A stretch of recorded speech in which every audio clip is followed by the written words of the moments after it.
Hello everyone, this is Endgame Arts, doing another box, another breakdown of the demo. This is Kingdoms of Amalur, the re-reckoning for the PlayStation 4. Now to jump right into it, there was a good sized little update. This update size was 210 megabytes big and will take you to version 1.06 since the making of this video. Now this update does fix and alter and adjust a few things in this base game, but before we go into the details about all that stuff, I want to realistically talk about my experience when I first played it without doing any updates. Now please keep in mind, Kingdoms of Amalur Re-Reckoning is somewhat just a basic port from the previous game, with some adjustments done to it, sort of like resharpen the graphics, and added little functions in here and there, added all the DLC of the expansions and so forth, and as well as the bonus like pre-order bonuses and the N7 Mass Effect armor is all on disc. Everything that was DLC-wise and previously released updates of last generation console updates are all on this disc. So it's like a complete package in that form. But they did fix some little loop problems and so forth like the previous game had, as well as little leveling issues and so forth like that. I'm not going to go into massive details about the game, but I can tell you that the game suffers from an increasingly amount of more bugs than the previous game did. Even some borderline game-breaking bugs. I came across a few and I barely even got very far in the game in terms of playing it with no updates done to the game.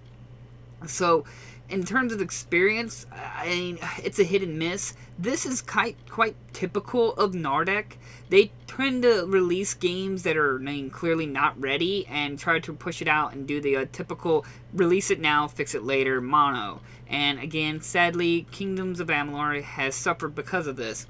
Now, about the update does address some of these fixes and so forth, but some of the problems were previous game problems, like last generation. Like, the game was extremely easy when it first launched, as well as the game was extremely dark. As everything you're seeing right now, this is with me with the brightness in-game all the way up. Character creation, indoors, and so forth was extremely dark and so forth for the base game, as well as this version. Well, the update does fix this. It makes things a bit more brighter for terms of menu character creation and indoors, as well as it has a newer difficulty, very hard, as well as it allows you to equip an extra few more quick spell slots. Instead of just having 4, it boosts it up to 8.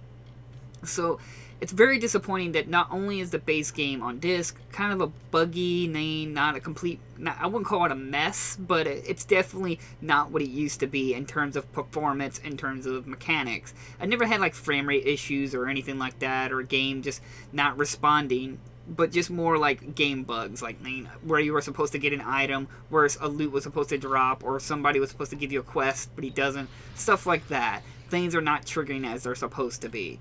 So, in the end, this is quite typical of Nardec. So, as much as I want to get on them, they're just normal MO. They're just what they do when they release their physical versions.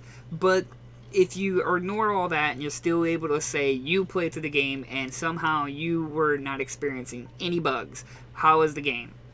The game is pretty good. If you're a fan of like those original old Fable games where it's not really about having massive quality graphics or anything like that and being more of a comical, cartoony experience, then Kingdoms of Amalur is right up your alley. The story is quite intriguing and interesting. There's an enemy faction, race that is immortal, and they're now attacking all mortal beings, and war has sprung out. But how do you defeat an enemy that can't die?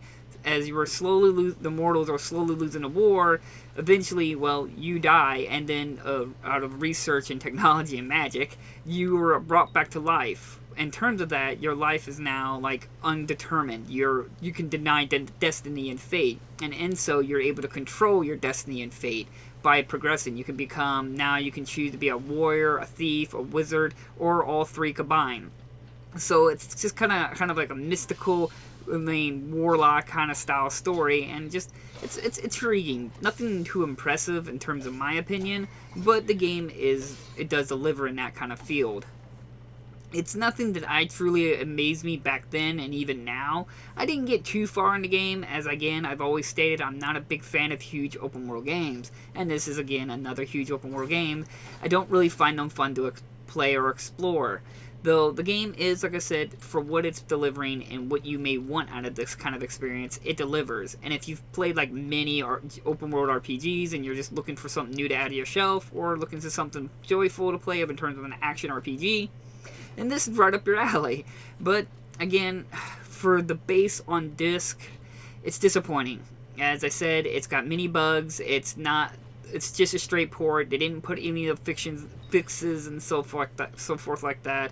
So, in my opinion, it's kind of hard to say. I want to encourage getting it because it is one of those neat little hidden RPGs that got released of last generation that wasn't like Skyrim or Fallout or Witcher or whatever you want to throw out there. It's one of those hidden little open world RPGs that I can see a lot of people just forgoing. But since Nordic, again, did a very poor job in terms of port and just their typical mindset of release it now and fix it later, it hurts the game and hurts their name. I've actually gotten to the point where I barely even look at Nordic games anymore. And I actually kind of really picked this up because I've had a few people requested me to cover it. I probably would have picked it up later in terms of maybe a used copy or like in a bargain bin or something like that. So that's, in the end, that's all I can really recommend in terms if you want to get the game. Is I don't recommend it brand new, just because this make a point to Nordic that they need to start putting a little more effort into their games.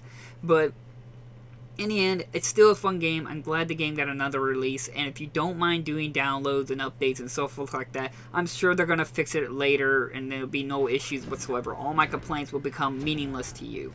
But to me, on disc and so forth, it's a bit of disappointment. But if you still want everything on disc, this is still the right way to go, instead of buying the base vanilla version on the last generation consoles. So thank you all for watching. I'll leave links to the description if you're interested in a copy, and I'll see you guys in the next unboxing video. Bye-bye!